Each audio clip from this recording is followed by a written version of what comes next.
Nemesis update part 2. I have a lot of evidences and data points to prove this, so I'm gonna do this in a YouTube video next week. But we know that Nemesis is Vast Silver, we're pretty sure that he is, and that he was combined with a copy of Gaia and the Zenith Minds, as I said in the last video. So this is part 2. This is part 2 on Nemesis. I'm going to do a YouTube theory video next week, so please don't use this information. Meanwhile, you guys have like VIP access right now, so stay discreet. In part 1, we discussed about Nemesis being a mix of Vast Silver, a copy of Gaia, and the Zenith Mind uploaded into it. So, Nemesis, what he is a transcended digitally AI entity.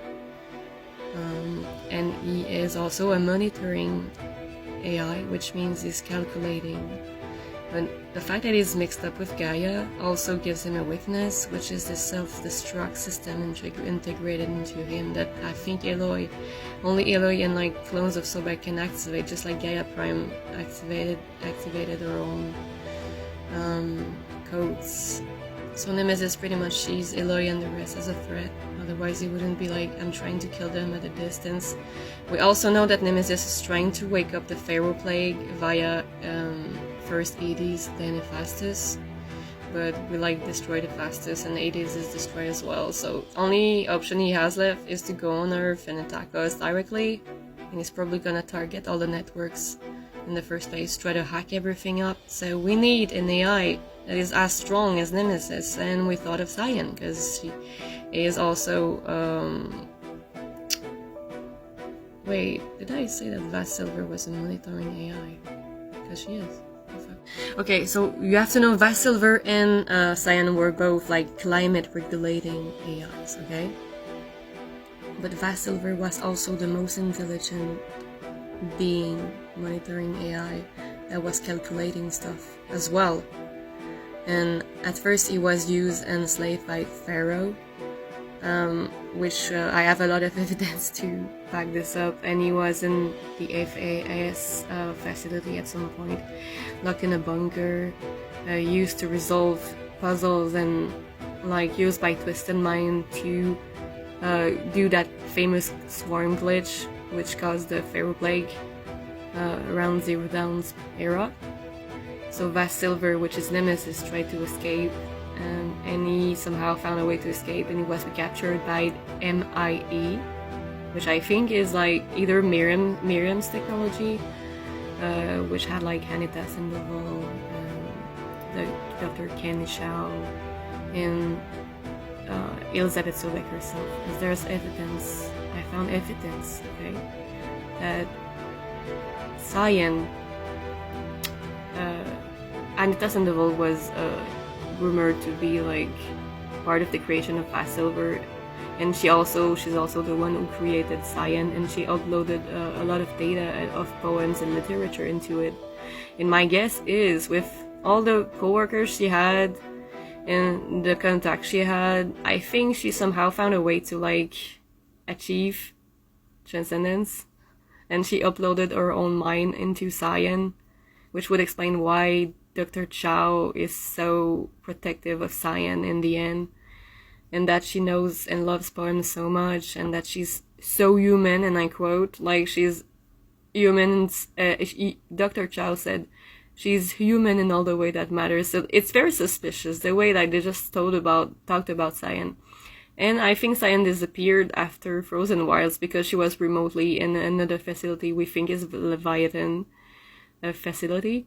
But she's like scared and everything, so she doesn't want any contact. There's another theory for the fact that she doesn't answer to any external attempt of people trying to contact her is, I think Silence kidnapped her, so, and is using her to try to wake up the codes and going to these robot facilities to try to hack these codes and wake the Titans or the Pharaoh Plague up, or the robot he was looking for anyway. He needs Cyan for that. He needs an AI like her to do this kind of thing. And now that we know that luring Nemesis away will not work, and that putting some kind of like magnetic shield around the planet will not work as well, we had to come with other solutions. The way I see it, Elizabeth Sobeck worked for the creation of Vast Silver, Gaia, and Cyan, because there's like indirect evidences that Elizabeth was working with Sandoval on almost every project, so it's very suspicious.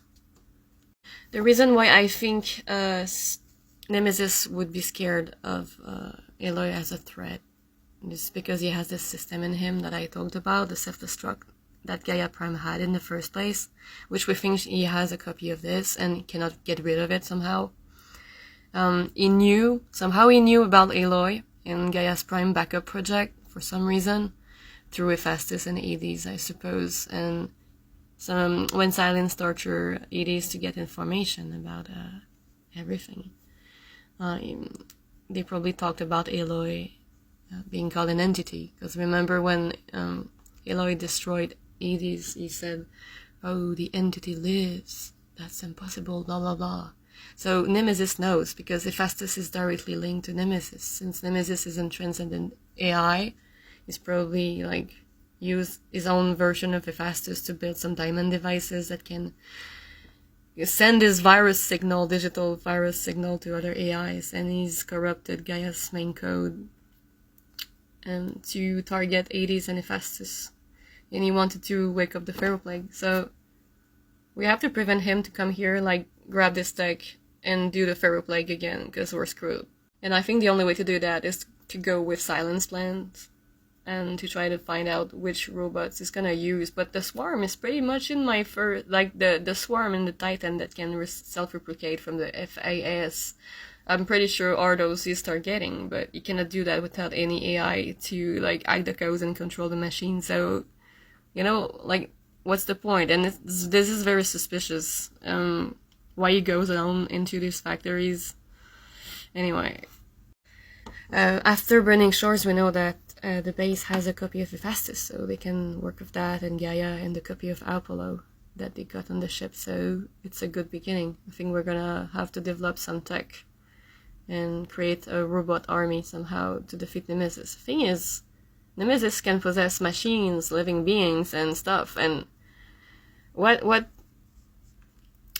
there's something that Silence know that we don't know, because he probably knows that Nemesis, if he comes here, can possess everyone and everything, so, like, why would he even try to wake up a robot army if it didn't have something stronger to try to fight against with, which I think is Cyan. Because I think he kidnapped Cyan after the Firebreaks facility, but we still have to work toward that theory. The other option we had was to create a monitoring AI just like Vast Silver, to be an opposite force to Nemesis. But it's gonna take time to build. Unfortunately, I don't know if we have the time, but we're gonna try anyway. So Beta is working on that with Alva and Aloy and Gaia, and they're trying to build from a fastest copy and everything. They're trying to build an AI. I'm gonna keep you updated to how much time it's supposed to take, but yeah, for now our best bet is to try to make our own monitoring AI that can be based on Cyan or Vast Silver, and we still need to find Cyan, because Cyan is like a main piece of the puzzle. We also know that the story is gonna happen up north of the map, around the Quens, around Forbidden West, above Forbidden West, and above the ocean in the north. We're probably gonna see some Banooks as well. But yeah, this is pretty much where it's going. So we either have to build a new AI to fight Nemesis, or we have to count on Silence to help with the machines, which we're pretty sure gonna backfire. So we're most likely to have, like, Titans to fight in the next game, and Silence becoming, like, the main villain for some reason, or maybe he's gonna become the main villain later. I don't know, but that would be cool. But yeah, we need to find another way to get into Leviathan's facility and to get to know the truth about Cyan or Vast Silver or whatever lies there. There's an AI there for sure. And we know Eileen Sasaki was one of the Alpha that died in Project Zero Dawn, so it's not her. And there's no other Zeniths that could still be alive. And I thought maybe Silence is a Zenith, but no, because Silence has his buddy. So He still has his body not modified, so I think he's not as enough. So let's see what happens in the next video. Thanks for watching.